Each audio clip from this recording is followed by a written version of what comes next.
Assalamualaikum. Salam sejahtera. Okey, video kali ini adalah kita sambung pada soalan nombor 11 hingga soalan nombor 20 hingga soalan nombor 20. Okey, soalan nombor 11 untuk mengatasi masalah kemelesetan ekonomi, Bank Pusat akan kemelesetan ekonomi kemelesetan ekonomi bermaksud kekurangan AE, kekurangan perbelanjaan agregat dalam pasaran. Jadi kemelesetan ekonomi ini menyebabkan berlaku pengangguran, kekurangan permintaan dalam pasaran, masyarakat kurang berbelanja. Jadi untuk mengatasi kemelesetan ekonomi iaitu kekurangan, ataupun juga kita boleh sebut di sini bahawa telah wujud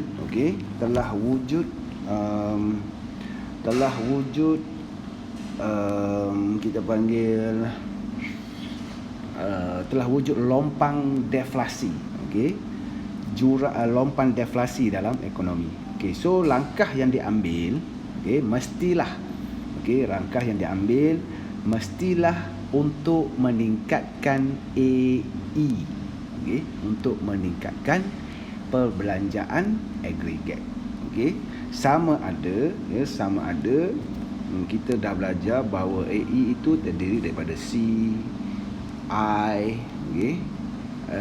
G, X dan X, dan X, CIG dan X. So langkah untuk meningkatkan AE mestilah langkah untuk meningkatkan sama ada C, I, G atau X. C, I, G atau X. Jadi untuk mengatasi kemelesetan ekonomi, Bank Pusat, tetapi dalam soalan ini dia sebut melalui Bank Pusat, maknanya melalui dasar keuangan. Dasar keuangan. Bukanlah dasar fiskal. Kalau sebab apa? Sebab ianya adalah melalui Bank Pusat. Jadi melalui Bank Pusat, bagaimanakah langkah untuk mengatasi kemelesetan ekonomi ini boleh dilaksanakan? A, meningkatkan kadar diskaun. Kalau meningkatkan kadar diskaun,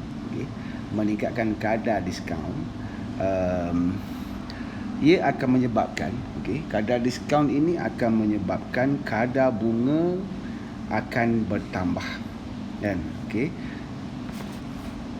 Kadar diskaun ini akan menyebabkan kadar bunga bertambah.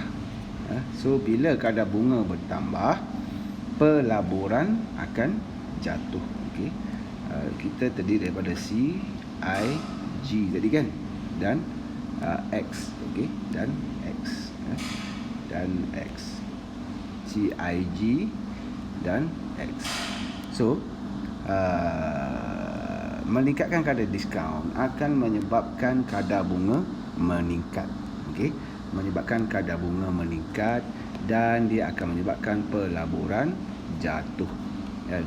Jadi itu tidak akan mengatasi masalah kemelesetan ekonomi. Baik, B pula, membeli bond di pasaran terbuka. Membeli bond. Bank Pusat membeli bond akan menyebabkan jumlah mata wang akan meningkat dalam pasaran. Dan ini maksudnya dia akan meningkatkan penawaran wang. Akan meningkatkan penawaran wang. Bila penawaran meningkat, kadar bunga akan jatuh, pelaburan meningkat dan kesannya AE akan meningkat. AE akan meningkat. So ini dapat mengatasi kemelesetan ekonomi. So jawapannya adalah B. Jawapannya adalah B. Baik, soalan nombor 12. C pula, kita lihat C, soalan nombor 11. Meningkatkan nisbah rizab berkanun. Meningkatkan nisbah rizab berkanun itu akan mengurangkan pengganda penciptaan kredit. Maka proses penciptaan kredit akan berkurang, penawaran wang berkurang, kadar bunga akan naik, pelaburan akan jatuh, AE juga akan jatuh. So C itu tidak akan membantu dalam mengatasi masalah kemelesetan ekonomi. D pula meningkatkan bayaran pendahuluan minimum. Okey, meningkatkan bayaran pendahuluan minimum. Ini maksudnya adalah deposit. Okey, deposit. Bayaran pendahuluan ataupun deposit. Okey, kalau kita nak beli rumah berharga 500,000 kan. Jadi kalaulah Bank Pusat menetapkan pembeli perlu menyediakan 10% deposit daripada harga aset yang hendak nak dibeli. Okey. Jadi daripada 500,000, okey, bermakna deposit ataupun bayaran pendahuluan yang wajib disediakan oleh pembeli ialah 50,000. Kan? Jadi sekiranya Bank Pusat mengambil langkah meningkatkan bayaran pendahuluan, katakan daripada 10% kepada 20%. So daripada harga rumah 500,000 tadi, ya, bila pembeli perlu menyediakan deposit sebanyak 20%, maka dia perlu menyediakan sebanyak 100,000, okey, untuk membeli rumah tersebut. Maka ini akan mengurangkan kemampuan pembeli untuk membeli rumah. Kan? Jadi ini akan mengurangkan AE. Okey, so D itu tidak akan mengatasi masalah kemelesetan ekonomi. Malah dia akan memburukkan lagi kemelesetan ekonomi. Okey. Baik, soalan nombor 12 ya, menurut Keynes, menurut teori Fisher. Okey. Pengurangan penawaran wang menyebabkan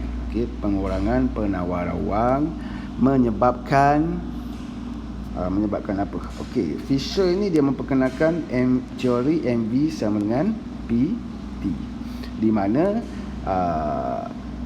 perubahan M ini akan mempengaruhi P pada arah yang sama dan pada kadar yang sama. Okey, itu teori dia. Okey, kalau M meningkat, P juga meningkat. Kalau M menurun, P juga menurun. Kalau M meningkat 10%, P juga meningkat 10%. M menurun 10%, P juga menurun 10%. Jadi berdasarkan soalan ini, menurut Fisher ini, pengurangan penawaran wang akan menurunkan penurunan tingkat harga umum pada kadar yang sama. Peningkatan jadi soalan nombor 12 A lah, jelas kan. Peningkatan tingkat harga salah sebab teori dia ke arah yang sama. Di sini dia cakap pengurangan, sini peningkatan, ini peningkatan. D pun kita tak boleh terima. D pun kita tak boleh nak terima lah. Okey. Jadi jawapannya antara A dan C. Tapi A dan C pula penurunan tingkat harga umum pada kadar yang lebih tinggi pula. So tidak tepat C. So dia mestilah pada kadar yang sama. Okey, pada kadar yang sama. So jawapan nombor 12 adalah A. Jawapan nombor 12 adalah A. Baik. Okey. Soalan nombor 13 pula ya. Soalan nombor 13. Soalan nombor 13.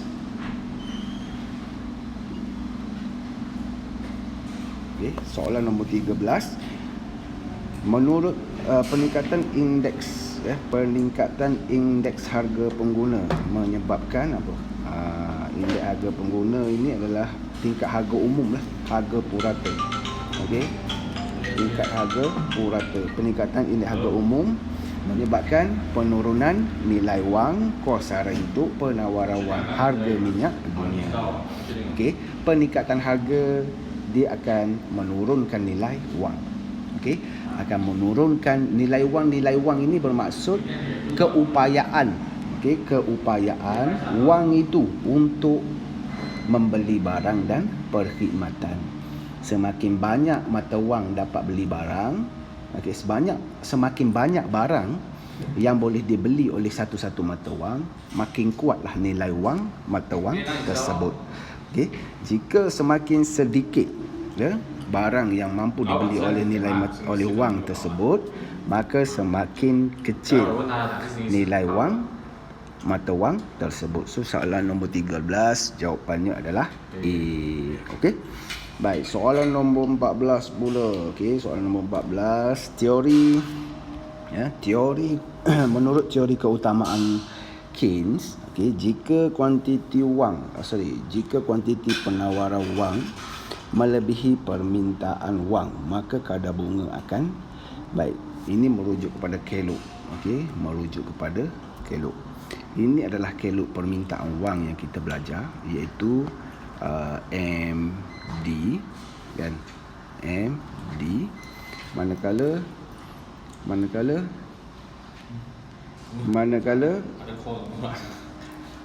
MS ini, okey, MS, okey. Baik, jadi kadar bunganya di sini, okey. Kadar bunganya di sini. Kadar bunganya R, kadar bunga keseimbangan. Jadi jika kuantiti penawaran wang melebihi permintaan wang, maksudnya keadaan penawaran wang, maknanya kawasan ini. Okey, kawasan ini. Okey, kawasan ini. Kawasan yang dilorekkan ini merupakan kawasan di mana MS lebih besar daripada MD kan. Jadi ini akan menyebabkan kadar bunga menurun. Okey, jadi kalau kita lihat pilihan jawapannya, maka kadar bunga akan turun dan isi rumah lebih banyak memegang wang. Okey, turun. Jadi jawapannya antara C dan A sahaja. Okey. Baik, jika kadar bunga turun, isi rumah akan lebih banyak memegang wang. C pula turun dan isi rumah kurang memegang wang. Baik, sebenarnya semakin rendah kadar bunga, okey, semakin rendah kadar bunga, semakin rendah ataupun semakin kurang minat orang ramai untuk menyimpan wang di bank. Sebab apa? Bunga yang rendah tidak menarik penyimpan menyimpan wang di bank. Maka jika kadar bunga yang rendah, masyarakat lebih berminat untuk lebih banyak memegang wang. Okey, lebih banyak memegang wang. Maka ini akan menyebabkan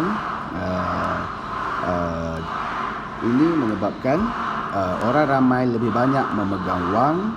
Kerana apa? Kerana kadar bunga yang rendah. Simpan di bank tidak menguntungkan. Okey, simpan di bank tidak menguntungkan. Maka jawapan yang lebih tepat adalah A lah. Okey, turun. Untuk C turun tapi isi rumah kurang memegang wang. Salah lah, kurang. Sepatutnya lebih banyak memegang wang. Okey, soalan nombor 14 jawapannya adalah A. Okey. Baik. Soalan nombor 15 andaikan halaju wang ialah 10 dan jumlah urus niaga ialah 8 juta. Okey. 8 juta unit menurut teori Fisher, kuantiti wang Fisher, jika penawaran wang meningkat 1000 juta daripada 1000 kepada 1400 juta, maka tingkat harga umum meningkat sebanyak. Baik. Okey, kalau di sini meningkat sebanyak berapa kan? Pertama sekali kita kena cari dulu M yang asal. Okey, M yang asal. Formula dia MV sama dengan PT. Okey. Jadi P yang asal, okey. P yang asal iaitu tingkat harga umum ini adalah P ya. Tingkat harga itu adalah P. M di sini, okey. Kita kena cari dulu M-nya ialah 1000. Okey. Kita tengok dulu M 1000. Kita tengok dulu P jika M 1000. V-nya ialah 10 kan. Halaju tu V ya. 10 sama dengan P. T-nya ialah 8 juta unit. Okey, 8 juta unit. Okey. Okey. Jadi baik. So kita cari nilai P ya. Nilai P-nya ialah 1000 darab dengan 10. Okey. Bahagi dengan 8. Okey, bahagi dengan 8. 1250. So P-nya ialah 1250. Okey, P yang asal. Sebelum berlaku peningkatan ya, sebelum berlaku peningkatan penawaran wang. Okey, sebelum berlaku peningkatan penawaran wang. Tapi jika P yang baru bila berlaku peningkatan penawaran wang, iaitu 1,400. Okey, 1,400. V-nya 10 sama dengan P jumlah urus niaganya T, itu 8 lagi. Okey, 8 kan. Jadi P-nya berapa?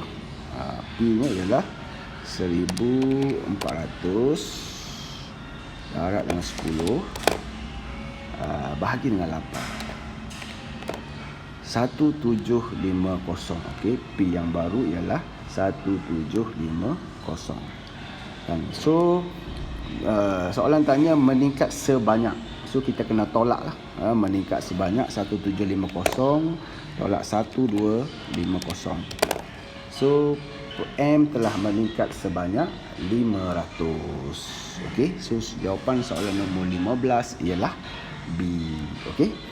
Baik, soalan nombor 16 ya. Soalan nombor 16, faktor faktor yang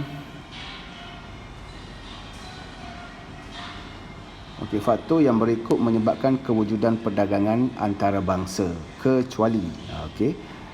Kecuali ya, di sini dia nak kecuali, maknanya bukan faktor yang menyebabkan wujudnya perdagangan antarabangsa. Bukan faktor, okey, bukan faktor. Kemahiran buruh yang berbeza, ini memangnya faktor. Cita rasa pengguna yang berbeza, ini pun faktor yang menyebabkan wujudnya perdagangan antarabangsa. Kadar syarat perdagangan yang berbeza, anugerah sumber alam yang berbeza. Yang bukannya ialah yang ini. So jawapan nombor 16 ialah C. Okay? Kadar syarat perdagangan itu bukan faktor yang menyebabkan wujudnya perdagangan antarabangsa ya.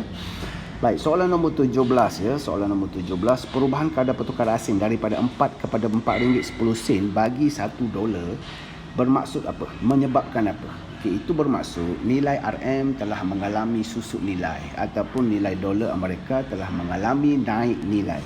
Okey.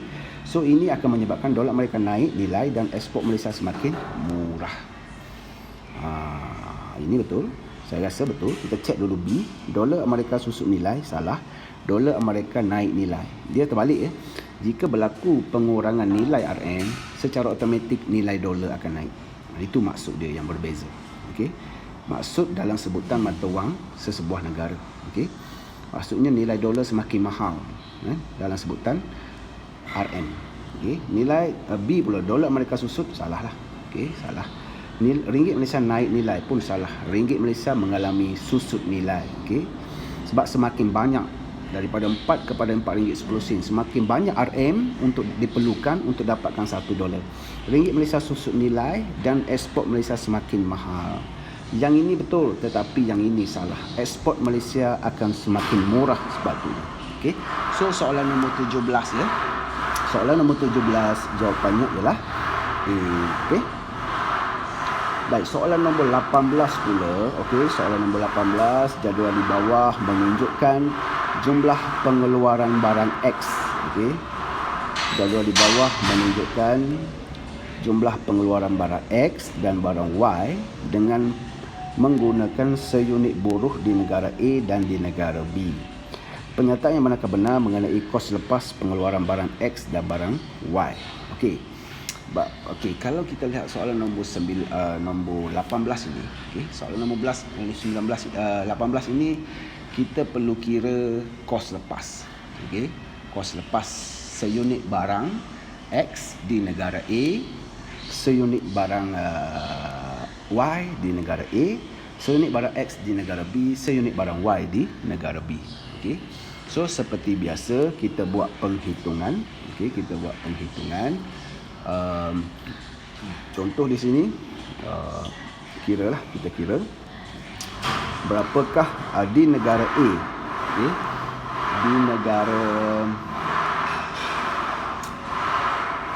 Di negara A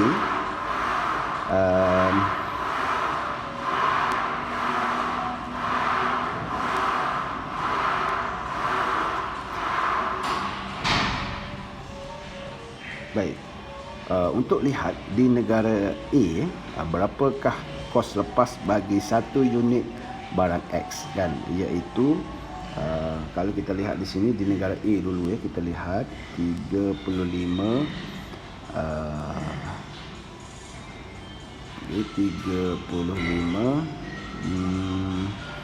35X sama dengan 30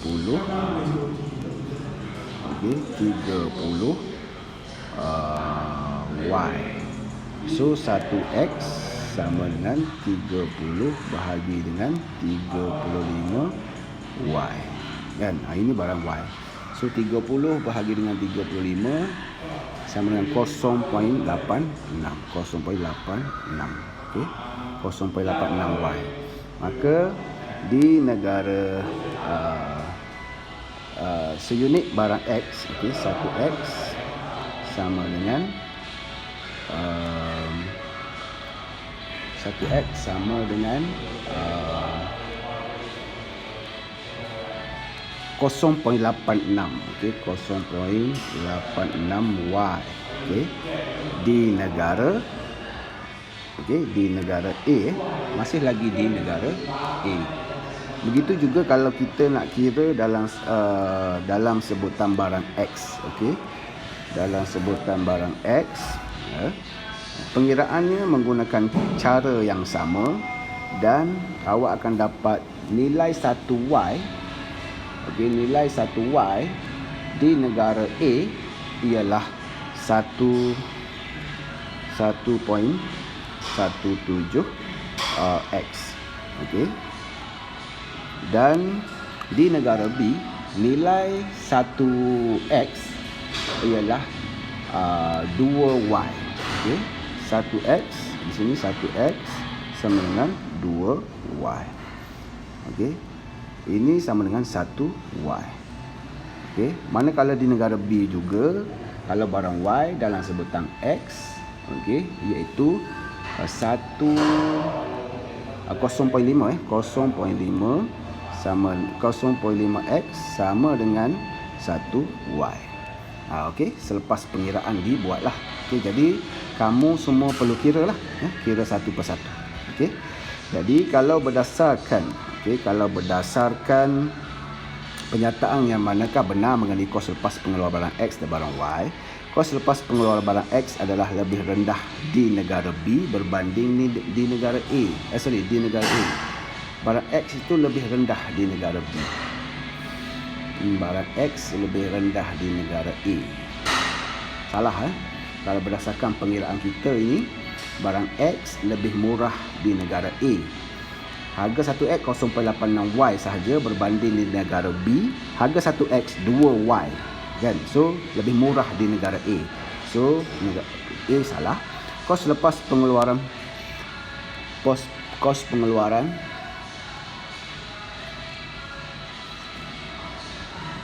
okey, kos lepas pengeluaran barang Y, okey, kos lepas pengeluaran barang Y adalah lebih rendah di negara A berbanding negara B. Baik.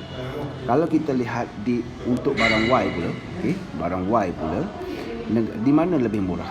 Kalau kira di sini lebih murah di negara A kan. Dan 1Y di negara A ialah kos 1.17. Okey, berbanding di negara B 1Y 0.5X kan. Jadi kos lepas untuk pilihan jawapan B, kos lepas pengeluaran barang Y adalah lebih rendah di negara A, adalah benar kan, berbanding negara B. Okey, jadi pilihan jawapannya adalah okey, kita tengok pula pilihan, kita lihat pula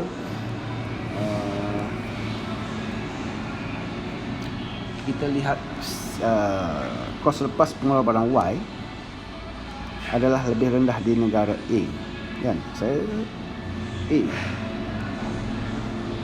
berbanding negara lebih rendah di negara A berbanding negara B kan. Lebih rendah di sini lebih rendah di sini. Okey. C pula, C, kos lepas pengeluaran barang X adalah lebih rendah. kos lepas pengeluaran barang X adalah lebih rendah. Kos lepas pengeluaran barang X adalah lebih rendah di negara A berbanding negara B. Ini pun betul, kan? Betul. Kos lepas pengeluaran barang X dan barang Y adalah sama di negara A dan negara B. Ini pun salah lah. Ini salah. So B ke C jawapan dia?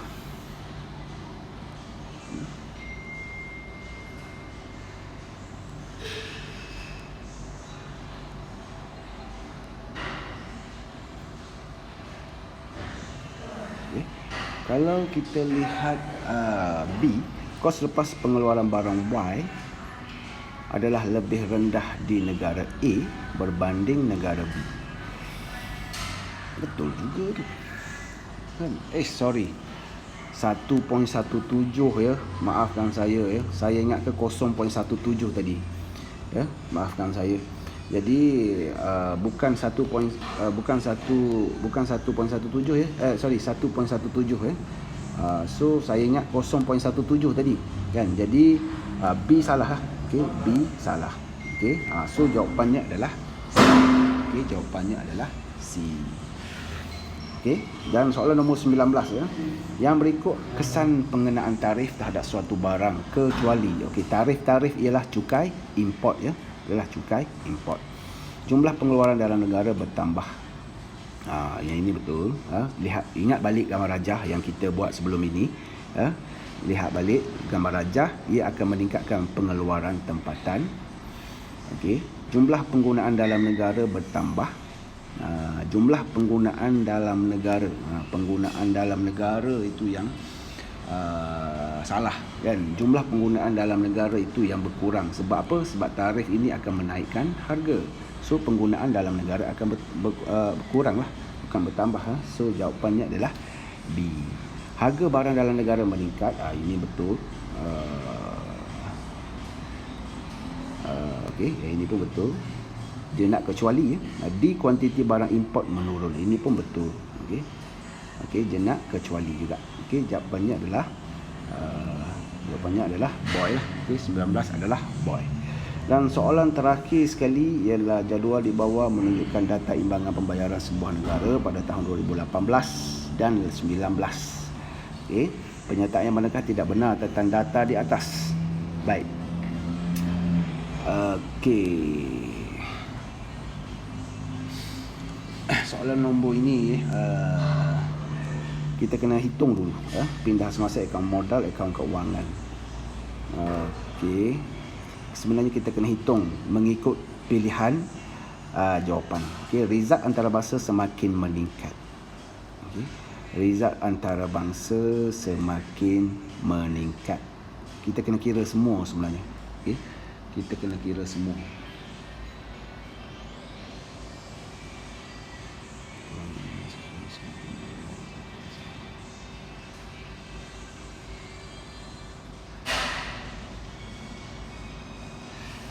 B pula, lebihan akaun semasa meningkat, lebihan imbangan dagangan semakin menurun.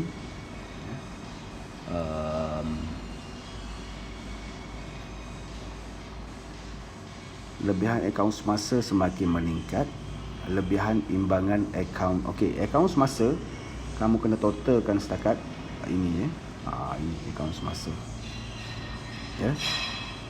Ini akaun semasa. Dan bila B itu lebihan akaun semasa semakin meningkat, salah lah. Okay. Kita tak perlu kira pun sebenarnya. Okay. Kita tak perlu kira. Bila dia sebut lebihan ini pun dah salah. Okay. Kalau kita lihat akaun semasa ni, ini negatif, ini negatif, ini negatif, kan? Ini pun sama, negatif, negatif, negatif. Jadi bila dia sebut lebihan ni pun dah salah, kan?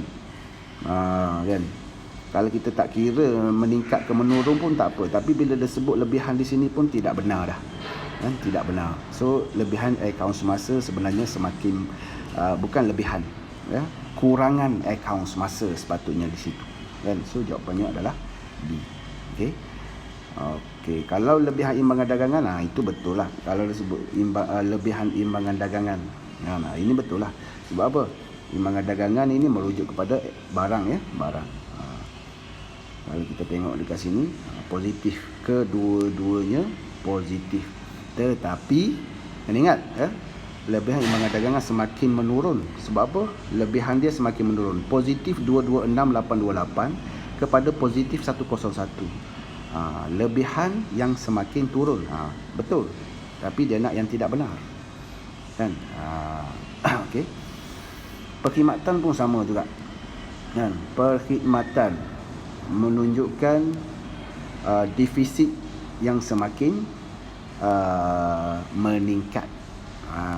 Kurangan imbangan disebut kat sini kurangan. Kan? Memang kurangan lah sebab negatif. Ini kurangan sebab negatif. Kan? Betul, ya ini betul. Tapi yang salahnya semakin menurun. Sepatutnya imbangan kurangan ini semakin baik lah. Negatif 22 semakin baik. Maknanya kita kena sebut semakin meningkat. Okey. Meningkat. Negatif 22 kepada negatif 16. Okey, so pilihan jawapan yang tepat ialah B, kerana lebihan akaun semasa bukan konsep lebihan di sana. Di sana adalah kurangan, berlaku kurangan. Okey.